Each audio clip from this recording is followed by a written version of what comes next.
The Silver Devil of Denver, Progress, Blood, and the Railroad. Before the city of Denver knew his name, John Evans was already learning how power worked. He was born in 1814, trained as a physician, and built his reputation first through medicine. But medicine was only a foot in a door. In Chicago, Evans moved into real estate, banking, railroads, hospitals, universities, and city building. He became the kind of man who did not merely live inside a city. He helped design what the city would become. By the 1850s, he was no longer just a doctor. He was a civic builder, a businessman, a Methodist institution maker, a Republican organizer, and a man close enough to power that Abraham Lincoln would later send him west. Evans had a family life, too. He married Hannah Canby in 1838. Their surviving child was Josephine, two sons who died young. After Hannah's death, he married Margaret Patton Gray in 1853. Together, they had children who would remain tied to Colorado's future, including William Gray Evans and Ann Evans. On paper, this was the image of respectability: doctor, husband, father, Methodist, university founder. But Evans also belonged to the fraternal world of the 19th century. Sources in Illinois identify him as a Freemason, although that does not prove a hidden conspiracy. But it places him inside the kind of male elite network where politics, business, religion, and private loyalty often overlapped and weren't strict to government involvement. His Masonic affiliation is documented. What remains to be documented is that Masonry directed his Colorado policy. In 1862, Abraham Lincoln appointed John Evans governor of Colorado Territory. Evans took the oath in Washington, D.C., then arrived in Denver by stagecoach on May 16, 1862. He did not arrive as a simple frontier servant. He arrived with the Chicago mind: railroads, schools, banks, land, newspapers, institutions. To Evans, Colorado was not just land. It was a future machine waiting to be assembled. Evans saw Denver's problem clearly. Without transportation, the city could die. Without a railroad, Denver could be bypassed, stranded, and swallowed by rival towns like Cheyenne. So the future he imagined was not subtle. Railroads, mining access, land value, settlement, institutions, a city made permanent by concrete and steel. In March 1864, Evans helped obtain the charter for Colorado Seminary, which later became the University of Denver. Even before the Sand Creek Massacre, he was already planting institutions into Denver's soil. Behind Evans stood something older than Colorado. The doctrine of discovery had already been translated into U.S. law by Johnson v. McIntosh in 1823. Native nations could occupy land, but the United States claimed the deeper title beneath them. The language changed from pope to king to court, but the structure remained. Native land could be recognized, reduced, purchased, seized, or reclassified by outsiders. By the time Evans arrived, that logic did not need to announce itself. It was already in the walls. This was not merely prejudice. It was prejudice with paperwork. Denver's newspapers did not merely report fear. They helped manufacture it. William N. Byers, founder of the Rocky Mountain News, was one of Denver's great boosters. He was also a Mason and part of the circle pushing Denver's railroad future. His newspaper amplified Evans' calls for militia action and helped turn Native presence into public panic from the Hungate murders. In October 1864, the Rocky Mountain News ran a headline: "Good news for the 3rd Regiment." It published Chivington's message that the boys of the 3rd may soon be off on the warpath, and warned, "Let the Redskins look out now." That is not neutral journalism. That is a match held over dry grass. Evans's proclamations drew a deadly line. Native people who reported to designated places could be treated as friendly. Those outside that fragile category could be called hostile. But on the ground, the distinction was unstable. Fear, rumor, race, and ambition did the sorting.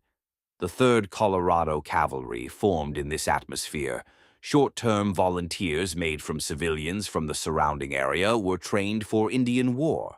And at the center of the military side stood Colonel John Chivington, Methodist minister, Union officer, and first Grand Master of Colorado Freemasonry. The record may show a secret command by anyone else, but it does show overlapping worlds: church, lodge, militia, press, politics, and development. On November 29, 1864, Chivington, with no known direct order from Evans himself, led Colorado troops against a Cheyenne and Arapaho camp at Sand Creek. The people there were not an invading army, and in fact were cooperating with direct orders from Denver's government to be there. Many were women, children, and elders. Black Kettle and others had been trying to make peace, which led to the creation of the camp being at Sand Creek. The attack became one of the worst massacres in U.S. history. Silas Soule refused to fire. He later wrote what he saw, and his letter helped expose the crime. He was assassinated in Denver in 1865. Here is where the record becomes both clear and suspicious.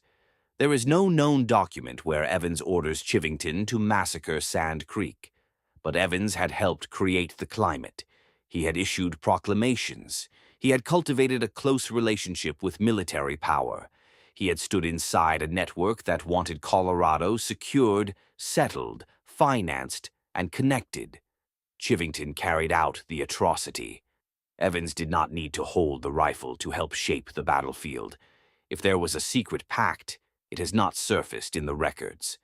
But if there was no pact, the machine still worked, as if one existed. After Sand Creek, Chivington became infamous. He was condemned, exposed, and politically ruined. Evans was forced from the governorship. But unlike Chivington, Evans did not vanish from power.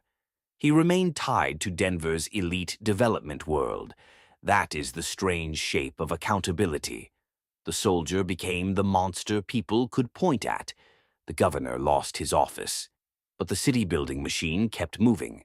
Then came the steel. After the Union Pacific chose a northern route through Cheyenne, Denver feared being left behind. Evans and other Denver boosters worked to connect Denver to the transcontinental network.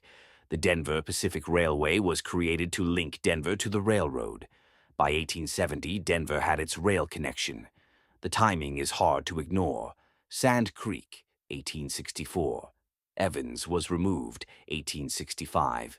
Denver Pacific organized, 1867. Rail connection completed, 1870.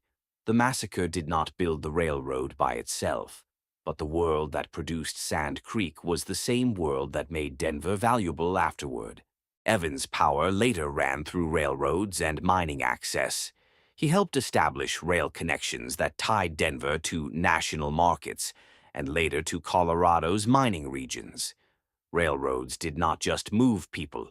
They moved ore, timber, livestock, soldiers, supplies, and money. This is how conquest becomes normal.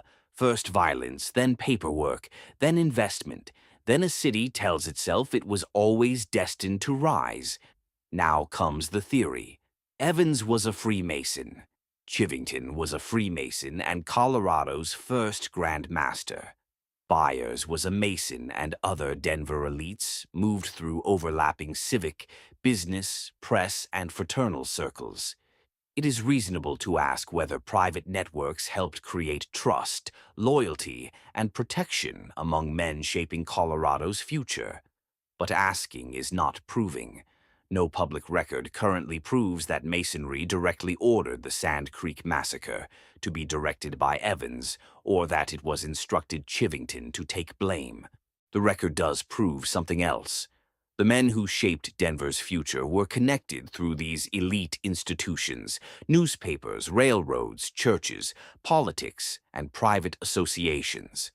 Maybe the secret was not a single meeting in a dark room. Maybe the secret was that everyone in the room already wanted the same future. John Evans did not have to be a fool. He was more dangerous than that. He was educated, ambitious, polished, respected, and useful. He knew how to build hospitals, universities, railroads, and cities. He also knew how to survive scandal. Chivington carried the blood, Evans carried the future, and Denver rose between them. The question is not only whether one man gave one order. The question is how many men, institutions, newspapers, investors, and private networks had agreed, openly or silently, that native life will be the cost of progress. That is the story of the Silver Devil of Denver. Although there remains more to be seen, but the truth of those connections are being actively sought out to be destroyed by those trying to erase the history. But some of us can see these coincidences and records and can make our own understandings from them in comparison to whatever poster child Denver can create to act like knowing these things no longer mean anything. I just wish they could say it up front instead of the two-faced acting you get these days from them.